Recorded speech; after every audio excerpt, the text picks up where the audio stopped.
Olá, meu amigo ou minha amiga, tudo bem com você? Seja muito bem-vindo ou bem-vinda a mais uma aula de matemática. E nessa aula, nós vamos conversar sobre a representação dos números irracionais na reta numérica. Mas você se lembra o que são os números irracionais? Os números irracionais são todos aqueles números que não podem ser obtidos através da divisão entre dois números inteiros, ou seja, não podem ser representados na forma A sobre B. Resumindo, eles não podem ser representados na forma de fração, diferente dos números racionais, que nós podemos fazer isso. O número 4, por exemplo, é um número irracional?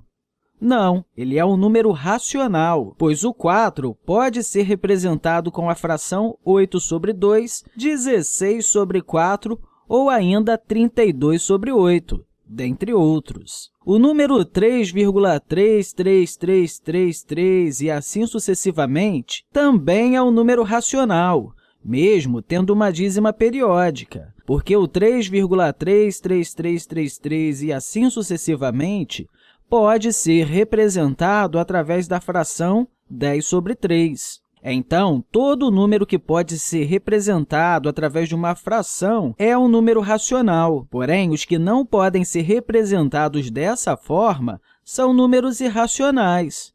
Por exemplo, o número π, que é obtido através da razão entre o perímetro de uma circunferência e o seu diâmetro. Ao calcular o π, chegamos a um valor igual a 3,14159265359 e vai embora com diversas casas decimais. Na verdade, nós temos casas decimais infinitas aqui e que não possuem uma forma periódica determinada. É por isso que não podemos representar esse número através de uma fração entre dois números inteiros. Outro exemplo de um número irracional é o tamanho da diagonal de um quadrado. Se a gente colocar um quadrado aqui, em que, claro, um quadrado tem lados iguais e, por exemplo, os lados desse quadrado ter um tamanho igual a 1, quando a gente calcular o tamanho da diagonal, vamos chegar a um valor igual à raiz quadrada de 2. E quanto é a raiz quadrada de 2? Bem, é um número igual a 1,414213562 e vai embora também com infinitas casas decimais,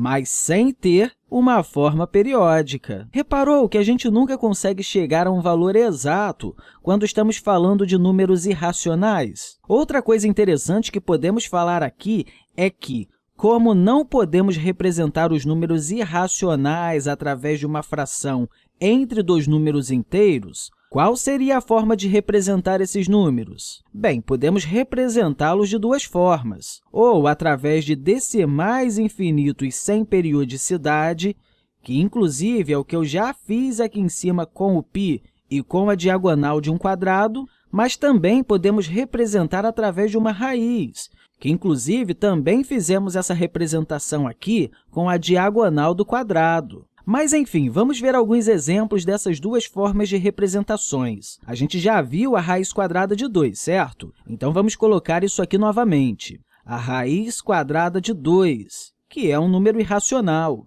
E qual é a representação desse número na forma de decimais infinitos? É desse jeito aqui. 1,414213562 e assim por diante. Repare que temos números decimais, mas não encontramos uma periodicidade nesses decimais. E um detalhe, a gente poderia colocar aqui 1000 casas decimais.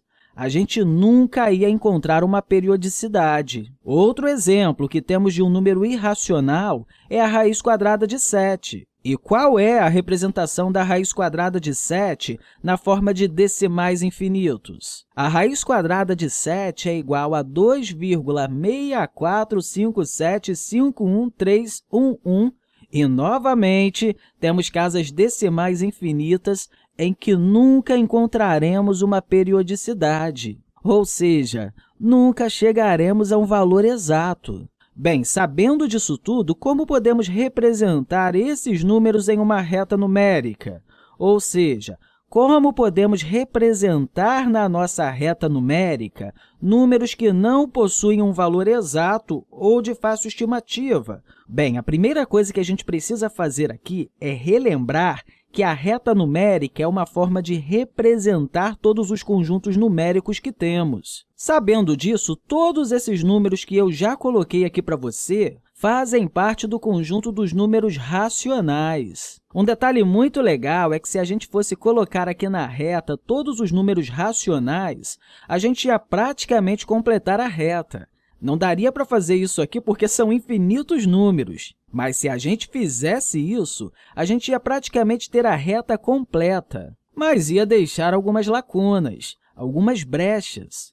Essas brechas são os números irracionais, ou seja, os números que estão faltando para completar a reta. Por exemplo, a gente viu aqui a raiz quadrada de 2, que é o 1,414213562 e assim por diante. Onde exatamente a raiz de 2 ficaria representada aqui na reta? Bem, eu não poderia dizer exatamente onde esse número está, pois a gente não sabe qual é o último número dessa dízima não periódica. Então, a gente não consegue colocar a marcação desse número com precisão aqui na reta. Por falar nisso, é importante deixar claro que a gente não consegue colocar com precisão sem o uso de outras ferramentas. Por exemplo, com a ajuda de um compasso, a gente consegue transferir a medida da diagonal de um quadrado para uma reta numérica. Então, aí nós teríamos condições de saber onde a raiz quadrada de 2 está localizada. Mas sem essa ferramenta, a gente consegue apenas fazer uma estimativa. Por exemplo, a gente sabe que ele é maior que 1 e menor que 1,5. E como ele tem aqui na primeira casa decimal o 4, ele está mais próximo do 1,5 do que do 1. Então, ele estaria mais ou menos aqui, nessa marcação aqui. Olha, eu não posso dizer que ele está exatamente aqui, mas ele está bem próximo dessa marcação, mais ou menos por aqui. Outro exemplo que vimos aqui foi a raiz quadrada de 7, que é o 2,645751311 e assim por diante. Olhando o número, novamente não podemos dizer onde ele está, pois não sabemos qual é o último número da casa decimal, mas novamente podemos fazer uma estimativa. Como é 2,6, ele está depois do 2,5 e antes do 3, mas está mais próximo do 2,5 do que do 3. Então, ele está mais ou menos por aqui, bem próximo do 2,5. Novamente, eu quero falar isso com você. Eu não posso dizer com exatidão que ele está aqui, mas ele está mais ou menos por aqui. É bom deixar isso bem claro. A gente só consegue saber com precisão com o uso de ferramentas, como, por exemplo, uma régua. Mas, novamente, a gente pode realizar uma estimativa aqui. Sem a ajuda de uma ferramenta específica, é impossível a gente conseguir a localização exata de um número irracional aqui na reta. Isso porque nós temos números decimais infinitos e que não são periódicos, ou seja, nunca saberemos qual é o último número decimal. Enfim, mesmo não sabendo a localização exata, ao preenchermos essa reta com os números irracionais, teremos a reta completa, sem ter nenhuma lacuna. Enfim, meu amigo ou minha amiga, eu espero que você tenha compreendido tudo direitinho e, mais uma vez, eu quero deixar aqui para você um grande abraço e até o próximo vídeo!